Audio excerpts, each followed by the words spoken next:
Яңалыклар чыгарылышы үз ишин башлап җибәрде. Студияда Лилия Гатина алга таба кайбер темалар турында кыскача. Тукай районының Новотроицкий яшүсмерләр клубында капиталь ремонт бара. Бирдән инде эшләр башкарыла һәм үзәк яңартылган ишекләрен кайчан ачачак. Шолы беренче метеорны каршы алды. Судно нинди маршрут буенча хәрәкәт итәчәк? Ярчалда жылыту сезоны тәмамланды. Ул 224 көн дәвам итте. Бу узган ел белән чагыштырганда 2 атнага күбрәк. Бу хакта безнең төшерү төркеменә Татэнергоның Шолы филиалы директоры Айрат Зәйнуллин сөйләде. Исегезгә төшерәм, жылыту сезоны 22 сентябрьдә башланды. Беренчеләрдән булып социаль әһәмияткә ия объектлар, мәктәпләр, балалар бакчалары, медицина учреждениеләре җылы алды. Торак фондында батареялар 3 көннән соң кайнарлана башлады. Минималь температура 24 гыйнварда теркәлгән, ул -27 градус тәшкил итте. Жылылык сезон вакытында 79 аварийный ситуация, инцидент битәбезендә турбалары шартлаулары булды инде, ләкин теге олы проблемалар китермәде, халык аны сизмичә калды, без аны тиз генә оперативно эшләп куйдык инде. Жылыту сезоны вакытында теркәлгән барлык кимчелекләр оператив рәвештә бетерелде. Бу хакта Айрат Зәйнуллин хәбәр итте. Хәзер хезмәткәрләр ремонт эшләренең актив фасадында. План буенча 17 километр турба үткәргечне яңартасы бар.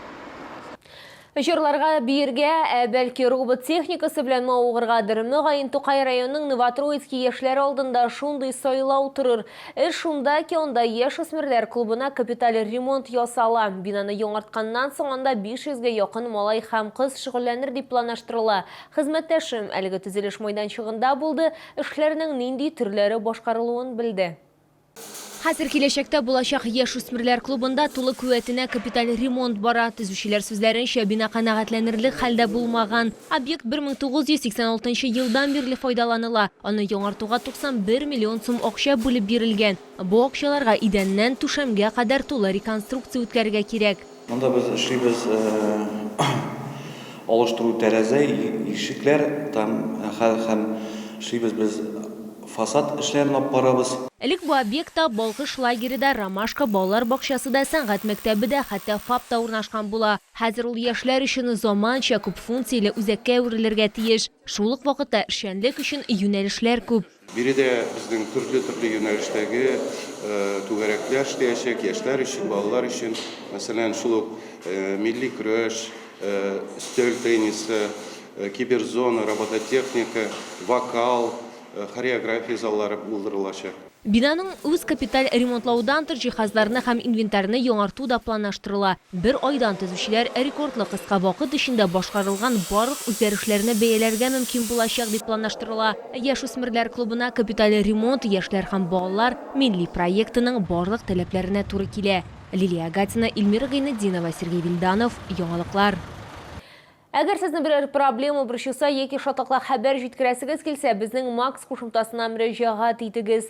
Фотосурәтләрегезне һәм видеоларыгызны 8939 311 31 31 телефоны буенча көтеп калабыз.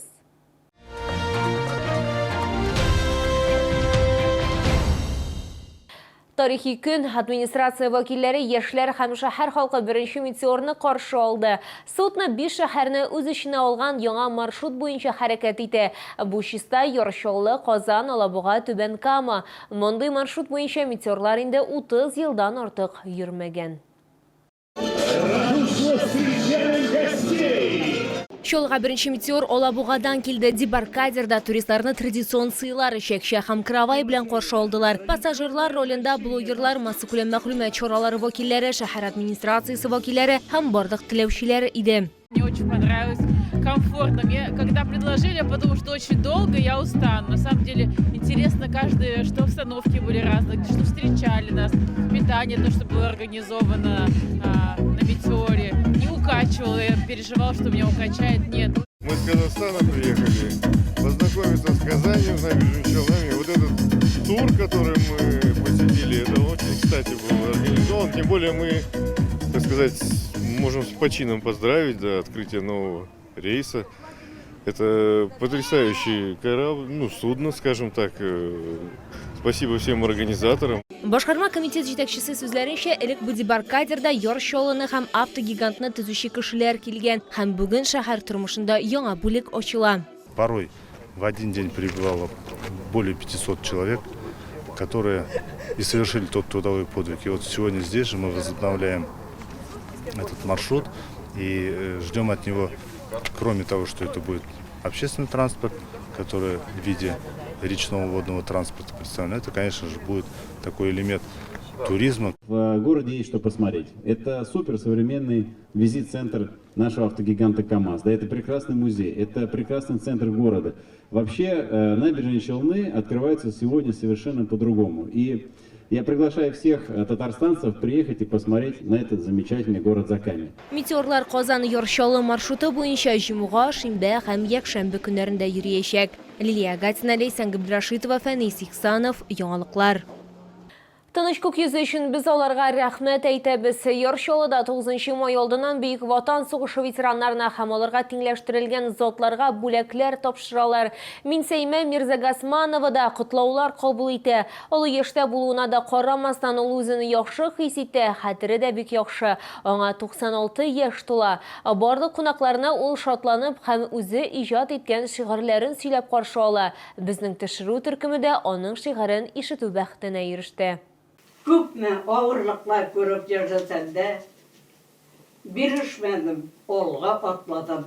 Бу шигырьне Минсәймә Мирзагасманова 95 яшьлек юбилее алдыннан язган. Анда тормышы турында тарих һәм тормышка мәхәббәт, шулай гомер юлында очрашырга туры килгән авырлыклар тасвирләнә. Минсәймә Мирзагасманова Бөек Ватан сугышы авырлыкларын үз җилкәсендә сыный. Әтисе фронтка китә, әнисе 5 бала белән бер үзе кала. 11 яшьлек кызга колхозда өлкәннәр белән бер рәттән эшләргә туры килә. Шуннан бирле әнкәгә җабышып, колхоз эшенә йөреп, өй эшен эшләп, мал тотып, шулай итеп яшәдек.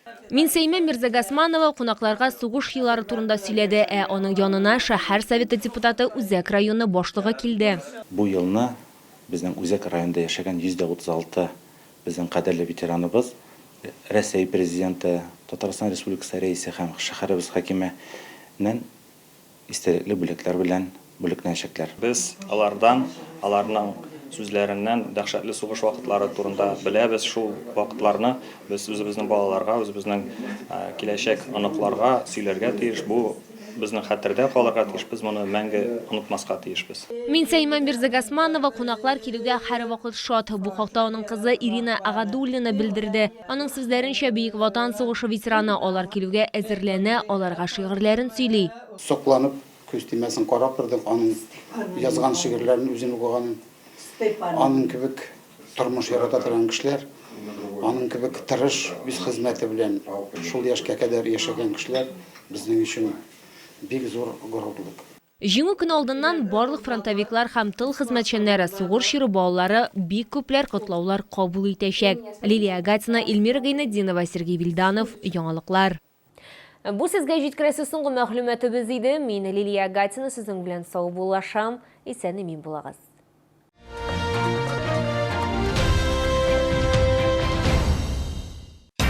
Спорт приглашает на День открытых дверей. Профессиональные тренеры, детская игровая комната, групповые занятия на свежем воздухе и конкурсы. Только 3 дня, скидки до 50%. Открытие 5 мая в 10 часов утра.